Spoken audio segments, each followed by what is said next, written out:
자, 이번 영상은 TSI 2차전지 관련주 영상을 준비했습니다. 역대급 경쟁률이 나왔는데 제목만 보시고 판단하지 마시고 꼭 내용도 봐주셨으면 좋겠습니다. 7월 22일 이번 주 수요일에 상장하는 종목으로 이것도 최근에 상장했던 A-프로와 마찬가지로 요즘 테슬라를 중심으로 주목받고 있는 2차전지 관련주입니다. 요즘에 2차전지 관련주들이 에코프로 BM, 첨보, ITM 반도체 이렇게 모든 종목들이 엄청난 시세가 나오면서 테슬라까지 급등이 나와서 요즘 시장에서 가장 주목받는 업종이 2차전지 관련주랑 5G 관련주가 있는데 제 최근 기억에는 이런 경쟁률을 본 적이 없습니다. 이 TSI라는 종목이 최근 경쟁률이 1600대 1이 나왔습니다. 공모주가 아무리 업종이 좋고 잘 나간다 하더라도 저는 이런 경쟁률을 처음 보는 것 같습니다. 요즘에 경쟁률이 이렇게 높게 나오면서 상장주들이 첫날에 2배 뻥튀기가 기본이라서 목돈 재테크 자금들이 전부 신규주로 들어오는 것 같습니다. 당일 매수자들에게는 지옥이겠지만 공모를 받는 사람들에게는 이런 노다지가 따로 없을 것 같습니다. 물론 한 번에 물량을 받아봤자 개인이 받을 수 있는 것은 많아봤자 몇십 주겠지만 이 공모주들의 기간 2배 뻥튀기 시키는 구조가 우리 사주한테 20% 이하로 돌아가는 것은 어쩔 수 없다 치더라도 우리 사주 포함해서 우리 사주 물량이 5%든 6%든 10%든 우리 사주까지 합쳐서 80%까지 기관들이 물량을 전부 다 가져갑니다. 물량을 전부 가져가서 첫날에 매도가 나올 확률이 99%. 제가 7년 넘게 주식을 하지만 이 공모주 구조는 정말 문제가 많다 생각합니다. 절반도 아니고 이 기관 투자자들이 우리 사주 포함해서 80% 이 물량들을 전부 다 가져갑니다. 나머지 20%는 개인 투자자가 고정.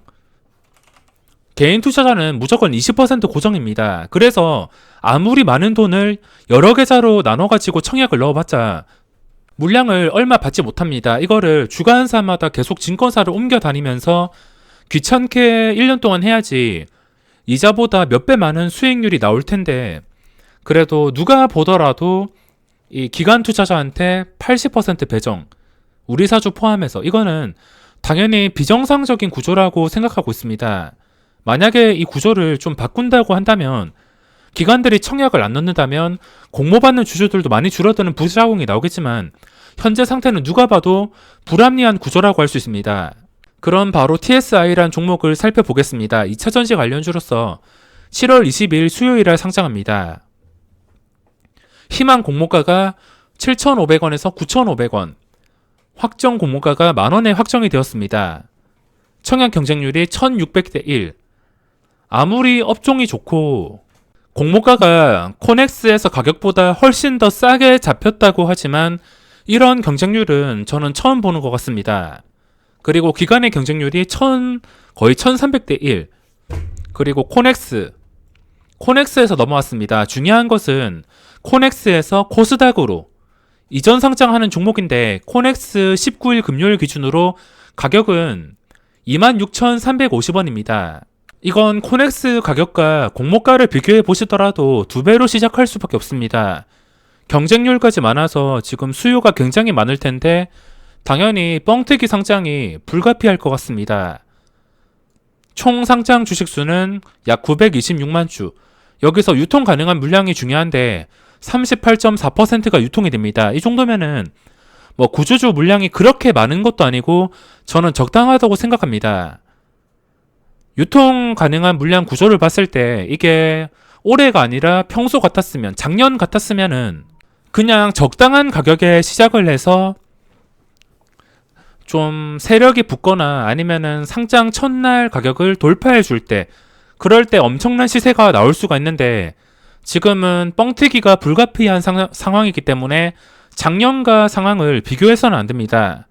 최근에 2배 뻥튀기 된 종목들 A-프로란 종목도 아무리 시장에서 주목을 받고서 첫날에 20분 만에 거래대금이 2200억이 나왔지만 그 다음날에 갭상승만 높게 띄우고서 엄청난 장대 음봉이 나왔습니다. 9%에서 14%까지 하한가를 간 거나 다름이 없습니다. 유통 가능한 물량은 그렇게 나쁘지 않다고 생각하는데 이게 급등이 나오기 위해서는 세력이 무조건 붙어줘야 됩니다. 어떤 신규주든 전부 다 깨끗한 상태에서 상장하며 기관 투자자는 어차피 팔고서 도망갔기 때문에 그 팔고 도망가는 물량을 받아주면서 주가를 끌어올려 줄 수 있는 그런 세력들이 무조건 필요합니다. 소마젠처럼. 소마젠이 최근에 상승이 이렇게 나왔다가 이틀 동안 잠시 쉬어가지만 이 주식도 나중에 시간이 흘러가면서 이 올랐던 자리 2만원 근처를 계속 지켜준다면 다시 한 번 더 고점 돌파를 시도할 수 있습니다. 여기서 쉬면서 주가가 떨어지지 않고서 버텨준다면, 만약에 장대 음봉이 나온다면 쳐다볼 필요가 없으며, 여기서 만약에 주가가 버텨준다면 그러면 다시 장대 양봉이 나오면서 고점 돌파 이후에 신고가가 계속해서 나올 수밖에 없습니다. 이걸 들어온 세력이 이때 최고 거래량이 터지면서 장대 음봉이 나왔는데, 여기서 세력들이 과연 팔고 나갔을지, 이거는 향후 거래량과 그리고 지금 올랐던 자리에서 빠지지 않는지, 이거 두 개만 확인한다면은 여기서 들어온 세력이 나갔는지 아니면은 주가를 더 올려줄지 충분히 예측을 하고서 매매할 수 있습니다. 중요한 것은 신규 상장주에는 세력이 이렇게 붙어줘야 됩니다. 그 세력들은 적당히 상장하는 종목에만 붙는다는 것. 뻥튀기 되는 종목은 쳐다보지도 않습니다. 유통 가능한 물량이 많든 적든 이렇게 쳐다보지도 않고선 그대로 이렇게 거래량 없이 폭락합니다. 그래서 두 배 뻥튀기 된 종목은 잘된 종목이 여태껏 제일모직, SK바이오팜 이런 대기업 종목 말고는 없습니다. 여태껏 잘된 종목이 없기 때문에 제가 1% 확률이라 말하고 있으며, 다시 TSI로 넘어온다면 여기서 이걸 살펴보셔야 됩니다. 코넥스에서 코스닥으로 넘어오는 종목의 대표적인 특징. 이 대표적인 특징을 알고 계셔야 되는데, 작년까지만 하더라도 코넥스에서 코스닥으로 넘어오는 거, 이런 거는 반갑지가 않았습니다.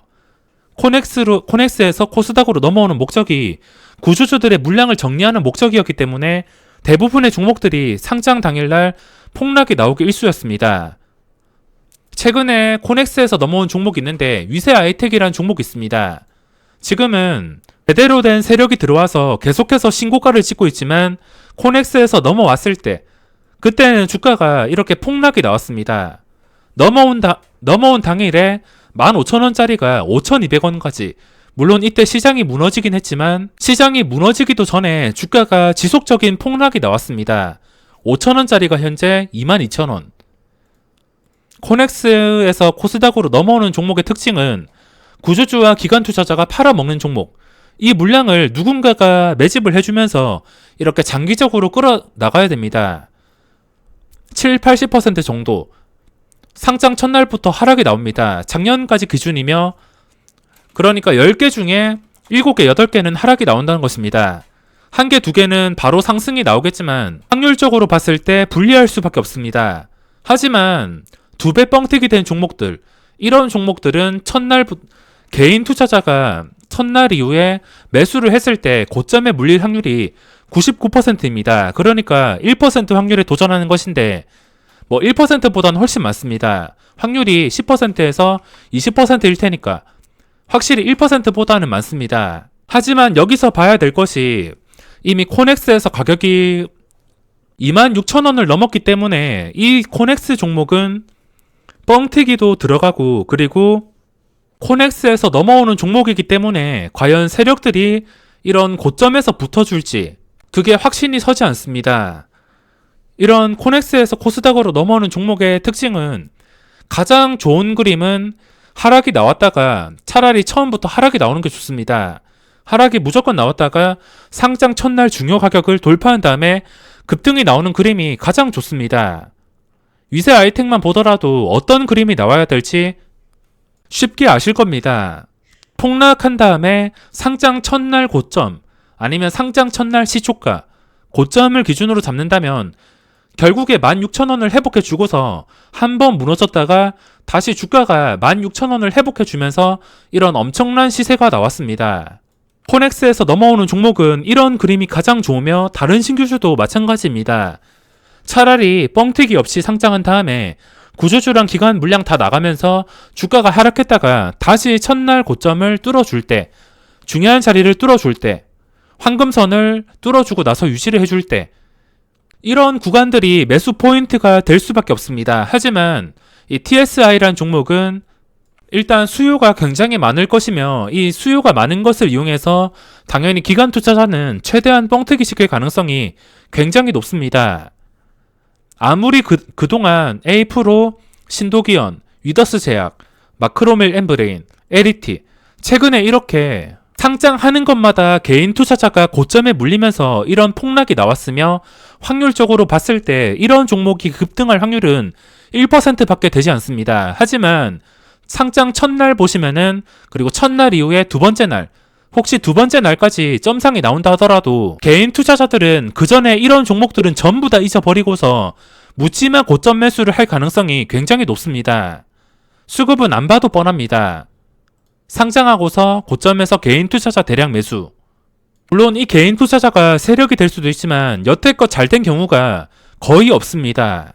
잘 된 경우가 10개 중에 2개, 3개라도 잘 된다면은 그 20%, 30% 확률을 이용해서 매수 자리를 만들어 볼 텐데 잘 된 경우가 없습니다. 잘 된 예시가 없기 때문에 이 종목이 상장한다 하더라도 그림의 떡일 수밖에 없습니다. A-프로 상장 첫날 상한가에 마감했을 때 여기서는 축제 분위기였습니다. 이게 무조건 뭐 10만원 간다, 20만원 간다 이런 장밋빛 미래에 글들이 쏟아졌는데 결과는 이렇게 나왔습니다. 물론 이것만 봤을 때 장기적인 주가를 예측을 할 수 없지만 이것도 1% 확률에서 벗어났습니다. 이 종목이 살아나기 위해서는 최소한 상장 첫날 상한가 가격 56,000원 자리를 유지를 해줘야지 여기서 급등이 나오면서 주가는 계속해서 신고가를 향해서 오를 수가 있습니다. 그게 아니라면 이런 종목의 패턴은 업종과 상관없이 폭락이 나오기 때문에 접근해야 될 이유가 없습니다. TSI도 마찬가지. 지금 이 종목은 2차전지 관련주라는 게 중요한 게 아니라 최대한 뻥튀기가 된다면 그 1% 확률에 도전을 해야 된다는 뜻이며 뻥튀기 된 종목은 세력이 들어올 확률도 굉장히 희박하다는 것입니다. 이런 희박한 확률의 종목을 과감하게 들어가서 만약에 이 극악의 확률을 뚫어주고 나서 수익이 난다 하더라도 이런 종목을 매매하는 습관을 버리지 못한다면 다음에 또 이런 종목을 매수할 것이며 고점에 제대로 물려서 지금 이 종목으로 돈을 번다 하더라도 어차피 시장에서 다 토해내야 될 수밖에 없습니다. 과연 이런 투자가 정상인지 잘 생각해 보시고 확률적으로 대응하셔야 됩니다. 만약에 이 TSI라는 종목이 상장 첫날 이후에 뭐 점상을 가든 뭐 그 다음에 개인 투자자가 매수 기회가 주어졌을 때 이 매수 기회가 주어졌을 때도 장대 양봉이 나온다면 그때는 1% 확률을 뚫어준 것인데 이 1% 확률을 뚫어준다 하더라도 별로 달라지는 건 없습니다. 1%의 확률을 뚫었다는 것은 그 다음에 또 2배 뻥튀기 종목이 상장하더라도 먹을 확률이 높아지는 건 아닙니다. 100번 중에 한 번 맞는다 하더라도 이 한 번 맞는 게 확률이 크게 올라갈 수가 없습니다. 적어도 앞으로 상장하는 2배 뻥튀기 종목이 10개 중에 3개 이상은 개미 투자자가 고점에 매수했을 때 기준으로 잘 되었을 때 그때부터 확률이 올라가는 것이기 때문에 이게 만약 한 번 잘 된다 하더라도 그 다음에 원칙을 어기면서 2배 뻥튀기 되는 종목을 억지로 매수할 필요가 없다는 뜻입니다. 뻥튀기가 된다면 원칙적으로 포기하는 게 맞습니다. 이게 그 뒤로 점상을 가든 뭐 상한가가 계속 나오든 쳐다보지 말고 원칙을 지키면서 자기 갈 길을 가는 것입니다. 시장에 좋은 종목들은 정말 많습니다. 널렸습니다. 무엇이 맞는 것인지 잘 생각해 보시고 매매를 결정해 보시기 바랍니다.